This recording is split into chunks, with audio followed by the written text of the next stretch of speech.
Marcus, how you feeling? I feel great. I feel great. Blessed, sir. Blessed, sir. It's been a few minutes since your fight. How'd you feel? I feel grateful to get it done. Keep that finishing rate streak going, especially against a guy like Gaston. Very tough, and he's like a tough person, right? Like my hands hurt from hitting him, and he took some shots I didn't think that he was going to be able to take. So, kudos to him for sure. It's super tough, super durable. Super impressed by him. How'd you feel about your overall performance? I felt good. Certain things that I still, always self-critiquing myself. There's certain things that I don't like how I pick. I like to get to fighting right away. I feel like it took me a good minute and 15 seconds to start fighting. I don't like that. I come to fight all 15 minutes, but again, it played in my favor, so we'll take it. And sometimes that's necessary. So I'm learning, constantly learning. So I'm happy to get some learns with wins. And how did it feel to like outstrike this like kickboxer that you know who Gaston is, right? And you went out there and you honestly styled on him. Man, I'm happy you said it like that, because it was definitely still a tough fight. But yes, a lot of people, like, don't get me wrong, like I don't blame them, but a lot of folks wanted me to just go out there and grapple him, and my grappling is coming along a lot. And when I get ready to start showing it off, it'll be nice. But I am a striker, and I believe I could outstrike the best strikers in the world. I really believe that, but I'm not the guy that's out there boasting about it, like, oh, no one's got anything on me, and I'm just the best. But I do believe it. I have a lot of faith in myself. We put a lot of work in. I have some great coaches that I work with, and I'm constantly evolving. So it was great to go out there and do exactly what I wanted to do: outstrike the striker. Was that the game plan going into the fight? Was to outstrike him, or was it kind of like see how the fight kind of went? It was to see how the fight went. If the opportunities to take him down presented themselves, take him down, turn it into an MMA fight, because it is MMA. This is not kickboxing or Muay Thai or Taekwondo. It's all of them, right? So we should never be going out there just to strike guys, even if we're a striker. So when we talked about it, it was like, Marcus, you can do them all. Be free in there, but he's a striker. Take him down, So, but in my mind, I was like, I think I'm going to knock this guy out, and I really felt that way. And it's not that I ever guarantee that I'm going to finish guys. It's not like I'm like, every guy's getting finished and no one can take it. But in my mind, I'm like, I'm going to spend every moment and every fiber of my being trying to get these guys out of there. And that's kind of how my thought process is. 3 fights in the UFC, 3 finishes. Like, you're on a lot of people's radars now. I mean, how does that feel? Because I think the broadcast said it, and people who've been watching. Like last year, you were in LFA, and now you're 3 fights, 3 finishes in the UFC, and looking good. Yeah, I'm blessed and I'm super thankful for it. And I love that that's a story. But more so than that, like I always say, like the more important things in life are what I'm more proud of: the father I am, the husband I am, the brother, cousins. Like those are the things that I've been so focused on. The devout follower I am of Jesus Christ. Like my spirit, like all that stuff is like all that's converting into my fighting so much more than. And I don't think people realize it, but I feel like that's that's what's getting me here. My mind is so focused on those things that when it comes to training, I can't help but be in the same type of frequency. With that being said, you've said numerous times you live a pretty low lifestyle where it's like you don't go out and like flaunt so much. But how has this last year's changed your life with the performance bonuses? I know you say you paid off some credit cards, but like how has it really changed your life? That's about it. Just paid off some debts, Got my kids some shoes that we never got. Got my first pair of Jordans, just a couple things, but nothing crazy. Just because, again, my focuses are to give back. My focuses are to build something that supersedes me as a fighter, me as this big face and all these things. So for me, it hasn't changed much in my life just because my focus aren't to be too crazy out there boasting. I want to show that humility goes a long way, and I don't think that's something that people are, especially in this with industry. Humility is not something that everyone's about. So I want to push that. That's something that I feel is very strong in my calling. So I feel like that kind of edges into my life. I have a good time with my kids and my family. I don't need to be doing too much else. Obviously, Mario hasn't fought yet, but how does it feel to share a card with Mario? super blessed, right? And me and him worked hard through this whole camp, pushed each other all camp long. All of our strength and conditioning trainings were together, like so much that we did together. And I am super excited to watch him go out and do the same thing. And I'm just proud of the work that we put in. That's what we talked about too. No stone was left unturned, right?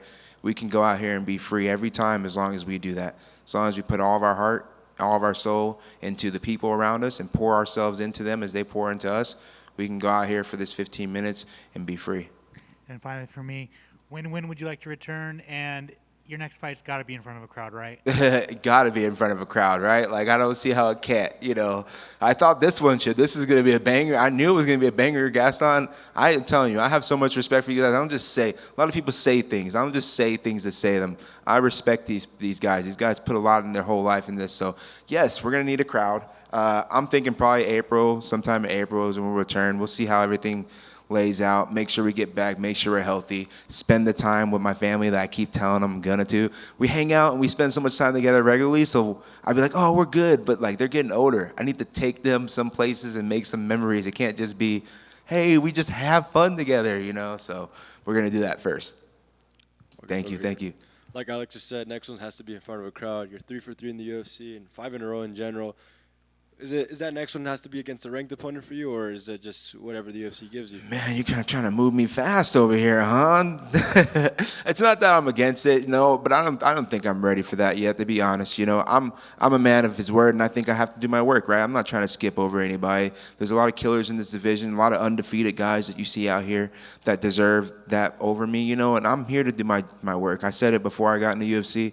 And I'll say it now, like, I'm willing to do the work that it takes to get up to that, and I believe that I will. I believe that I will achieve that goal, but in due time, right? At God's timing. And so I get back to work, make sure that I'm ready and able to do that, because I do respect these guys and believe they've worked their butts off to get to where they are. And when I get there, I want to stay there. That's a great mindset to have. I mean, we see some guys that kind of just demand for a higher ranked guy next at whatever fight they're in. So how do you approach the fight game with that mindset, knowing how, like, hey, I have these holes I got to fix before I go into this fight? Yeah, that exactly, right? Like, I think people are in too much of a rush for no reason, right? What are you rushing for? Right? I'm not rushing anything. I'm excited for the challenge ahead of me with all of these guys, but I have work to do, and these guys have work to do, and I'm willing to chip away at it. Everybody wants to get up there, but it's like, it's not about just getting there. It's about staying there, right? Like, what happened? So what if I get there and then I can't stay there and then it's all said and done, and now I'm back at square one, and what's for what? Right, for my 15 minutes of fame? No, I want to build something that supersedes Marcus the fighter, right? And the way you do that is by building an empire step by step, not trying to jump to the 10th floor, you know, just because we got some good turnouts, you know?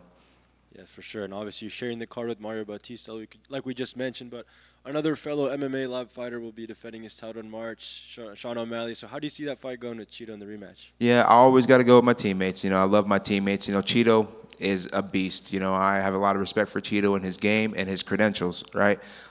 So don't beat me up, Cheeto.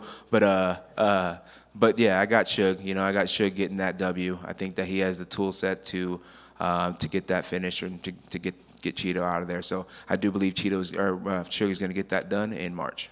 And you also mentioned earlier, not too long ago, that the humility that someone like you has is not really seen too much in this space. So are there any fighters that do have it that you kind of look up to and, you know, respect? I respect Josh Emmett a lot. Right, Josh Emmett's one of those guys that I look up to and have been looking up to, and just his storyline and how he got into the UFC, I feel like it's like very similar to mine, and the way he carries himself. You know, he's one of them, and there's not too many other guys.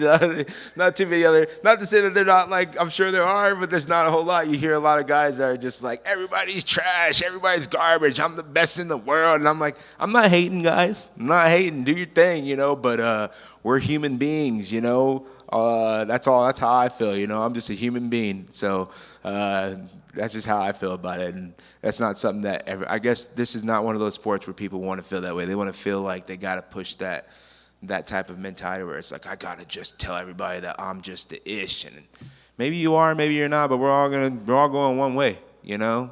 So, and this is only gonna last however it lasts, and my story isn't. I don't want people to be like, oh yeah, that guy was just extra. What are your thoughts on Josh's knockout last month? I was trying to get one of those. I'm not gonna lie. Like man, that thing was nasty. I didn't want him to convulse and all that extra stuff too. Like I pray for the guys that I fight, But man, that thing was, man, that's the closest you can get to killing somebody without killing somebody. And I saw there when you were leaving the cage, you shared a cool little moment with your wife. How was that like? Yeah, it was great. It was beautiful because I didn't think she was going to be able to get into the Apex today. So it's beautiful, And again, it's just not that she didn't believe in me, but, it's hard being a fighter's wife when he's broke and working 60 hours a week and training 30 hours a week and you guys aren't, and he's barely paying the mortgage and, it's like, it's hard. So for a long time, it was like, how are you going to keep doing this, And for her to be able to be here as I am able to achieve what I'm achieving, it means a lot. And the fact that we were able to stick through it, because, she could have just left me, been like, you know what, get up out of here, boy. I ain't doing this with you. She's a teacher. She's like, I work a regular job. You can work a regular job too, And so it's a blessing. It's a blessing to be able to share that moment with her. It's a blessing for my kids to be able to see that, my words are not the best right now, but we were diligent through this whole process and stayed together, stayed strong, because it's not easy. You forget about those 10 years behind the scenes where everything wasn't working out, when you weren't getting 3 finishes in the UFC and bonuses and all this extra stuff wasn't working out and you're barely making bills and ends meet, but you got to still show love, humility. Like all that stuff plays into who the person I am, and I wouldn't change it for anything. That's awesome. I'm glad you guys got to share that moment. And last one, what were those pair of Jordans that you got? The Thunders. I got the 4s. Yeah, the Jordan 4. My son was like, yeah, those are the ones, Dad, And I got him some Supreme. What did I get him? Some Supreme Forces. I got my daughter some Supreme Forces too.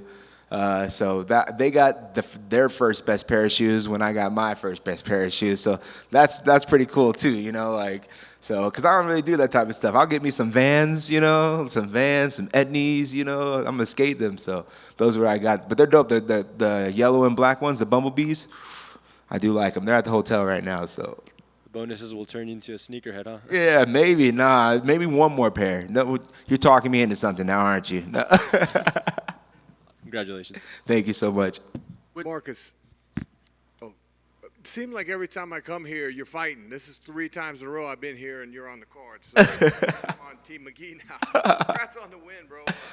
But, based on your last 2 fights and your personality that you've shown us back here many times, I'll start to think we need to call you like the gentleman or friendly or something. Anything but the Maniac. But we saw the Maniac tonight in there. What brought out the Maniac this time? Yeah, I honestly say it all the time. Like, I believe that since I do hold myself to the standard that I hold myself outside of the cage and the way I appreciate and respect everything that I'm doing, when it comes to stepping in that cage, I'm willing to let it go in there, right? That's the time I'm not going to be nice. Like, I feel for my opponents. I feel for everybody in there. But that is my 15 minutes to be as violent as I can be, right? And that's where the Maniac kind of pops out, right? Because you can't take that out into the rest of it. I can't raise my daughters like that, raise my son like that. I can't build community like that and give back to people and show people how to treat people like that. That's not what it is. But I can absolutely do that outside of the cage, So I hold myself to that standard outside of the cage. But when that door closes inside of the cage and I look across at my opponent, it's me and him. Was there anything about the stylistic matchup or anything leading up to the fight that made you want to be more aggressive, or is it just, do you attribute that to maybe like 3rd time in here, you've done really well each time, just building confidence, better, kind of mental preparation? No, I really feel like I do a good job of flipping that switch, and my teammates will say that too. I'll be in the back praising Jesus, listening to my music, praising the Lord, and then it's like, all right, we got 15 minutes, and that flip switches. I gotta flip it on, and I think, again, that comes with how I live my life, and I do what I'm supposed to do. I'm not every day. I fall short constantly, but I do my best day in and day out to be the best man that I can be. And I feel confident in the fact that when I do go out there and let my Maniac hang out and my dreads start wiggling, it's the time for me to do so. It's the one time in the whole year where I get to be that guy. So I embody him.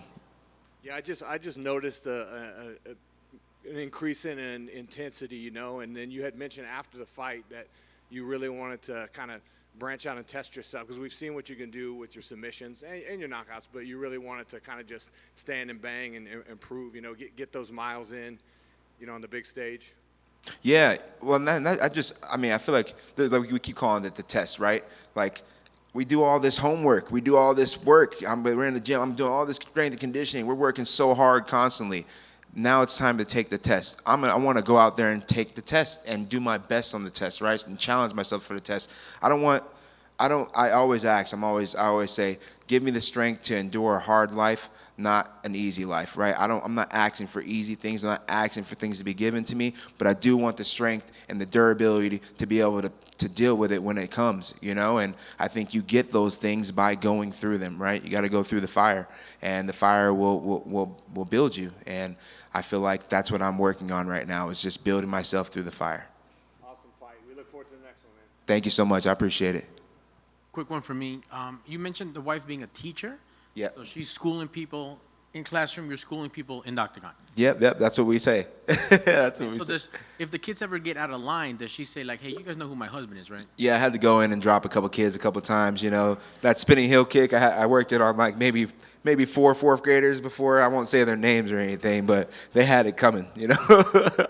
No, but seriously, it is funny because I have went in and like read books to some of her kids and stuff like that. I try to go in, and it's cool that she asks me to do so, but it's something that I really appreciate because, again, my dad's in my life now. My dad was in prison for most of my life, though. So being able to go and be a role model for kids and give them someone who's strong still, but also who's loving and humble and caring and nurturing, trying to give them that, like, it's really cool for me, and I appreciate being able to do that for them. So whenever she has me come in, I'm like, yeah, I'll read whatever you want me to read for them. That's cool.